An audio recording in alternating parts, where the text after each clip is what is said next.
Hey guys, Script here with another video, and I just want to do a quick video about this whole situation with Daisy Ridley and the new movie that she's apparently going to be in. She's apparently going to be reading a script soon of the Ray movie. And I want to do this video because it's a really weird situation. So basically the timeline is, last year sometime, she sat down with Kathleen Kennedy, and Kathleen Kennedy told her they're going to do a Ray movie. And she said, okay. And Kathleen Kennedy gave her sort of the gist of it.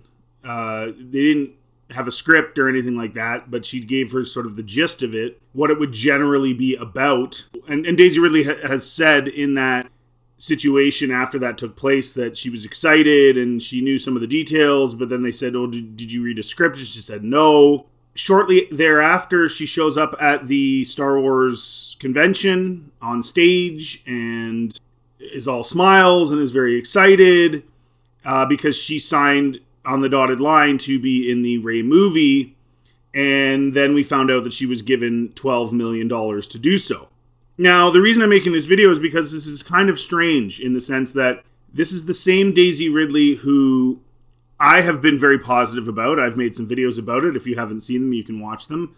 I think she genuinely does care about the fans, and she did an interview where she talks about how the sequels maybe didn't do the fans justice, and she talks about how they were divisive and how The Last Jedi was particularly divisive, that The Rise of Skywalker was also quite divisive, and that The Force Awakens wasn't so divisive, that the fans generally received the Force Awakens fairly well. Now, I'm only bringing this up because, going back to what I said earlier, she signed for $12 million before reading the script. I'm trying to understand how you do that. How do you believe that the films were divisive, that Disney did not do justice to the fans? You acknowledge that people were upset and not pleased with what you have done with these movies and with this IP. She explains that she was nervous and that she was a kid and she wasn't sure if she did a good job. And yet you sign before you read the script to your new movie.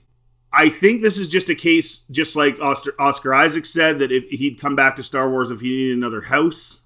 In kind of a funny way he said that. This is indicative of what Star Wars has become. Now, I don't blame Daisy Ridley. I don't. It's not her fault that they wrote crappy movies. It's not her fault that she wasn't paid very well for them. I think she made $300,000 or something like that. So when someone comes along and says, I'll give you $12 million in her career, she's never made anywhere near that. I get it. I'm not mad at her for that. But I do question, why would you sign a contract before you've read the script? Most Hollywood actors, the ones that are in major motion pictures, on big budget films, read the script. I'm not saying there's not exceptions. I'm not saying that they necessarily had a completed script for every single movie that every single actor ever signed up for. However, when she comes out and says that they were divisive and that these movies had issues, and then goes on to sign before reading a script, it does kind of make you wonder. All that to say, this is where Disney Star Wars is at now. These actors are just doing it for the money. They're not doing it because of the love of Star Wars. They are a microcosm of the bigger issue. Daisy is a microcosm of the bigger issue, which is they don't even know what they're doing. And they're picking showrunners and they're picking directors for movies based purely on their ability to follow orders. For example, Mangold is getting the new Dawn of the Jedi movie, like the original Jedi movie. Why would he be getting that when Indiana Jones 5 was such a failure? Well, because Indiana Jones' 5 failure isn't his responsibility, it's Kathleen Kennedy's responsibility. Mangold has done some very, very successful films. We all know that. The reason he's not getting the blame for what happened with Indy 5 is because he did what he was told. He did what Kathleen Kennedy wanted him to do, which was to have her self-insert, the classic brunette woman, essentially belittling Indy and taking over as sort of the main character of Indy in many senses. Now, the rumor is that she completely takes over, and actually Indy was supposed to die in the original cut of the film, and then they changed that when it was leaked, and fans were extremely irate. Now, that could be true, that could be false. All I know is that Indy 5 was a gigantic flop. It wasn't Indy, it was Indy's useless cousin.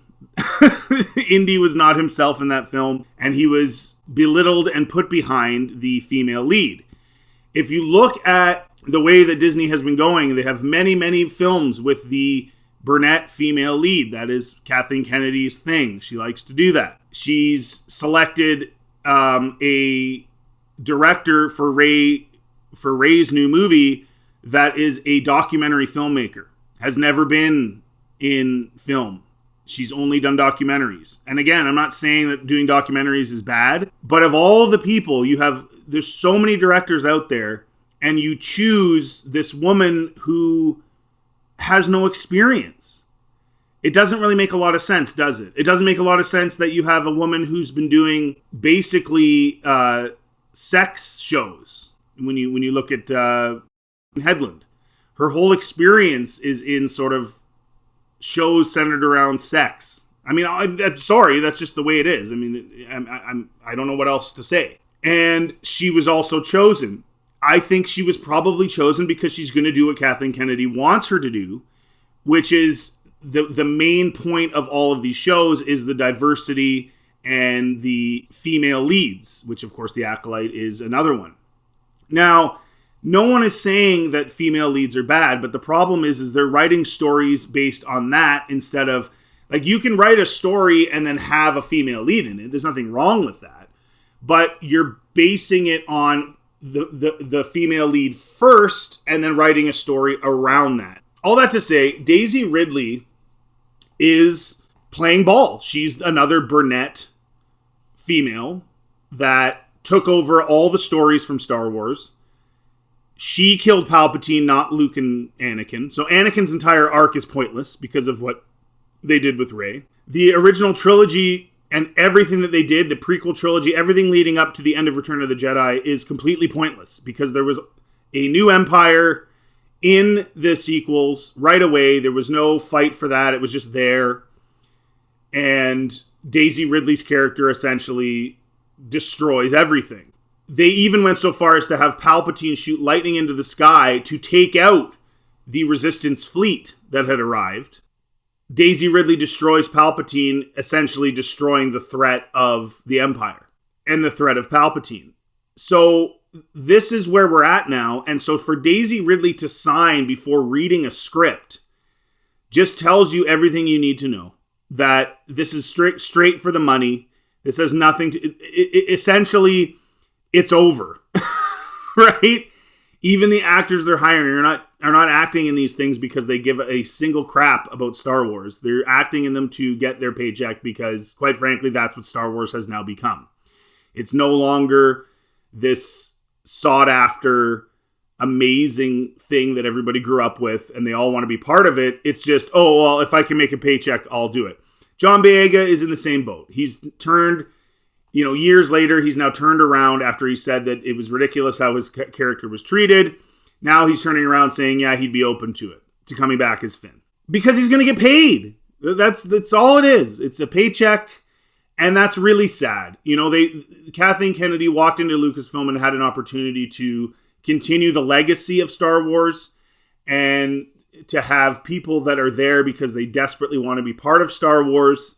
And that's kind of how it started, even in The Force Awakens. There was a lot of people that desperately wanted to be in Star Wars. And now it's just a paycheck. There's no love. There's no care. It's just a paycheck. That's what the actors know. They know that. They know they're just showing up to get paid. They don't actually worry about the story. They don't read scripts before they sign the dotted line anymore. Because why would you? It's a joke now. And so it's a sad situation. And I'm kind of surprised that Daisy did that. But I also wanted to talk about it because I don't see anybody talking about this fact, this reality that she's signing before even reading a script. Now, she is apparently going to read it sometime in the next few weeks. At this point, it's too late. You've already signed. It doesn't matter what the script says.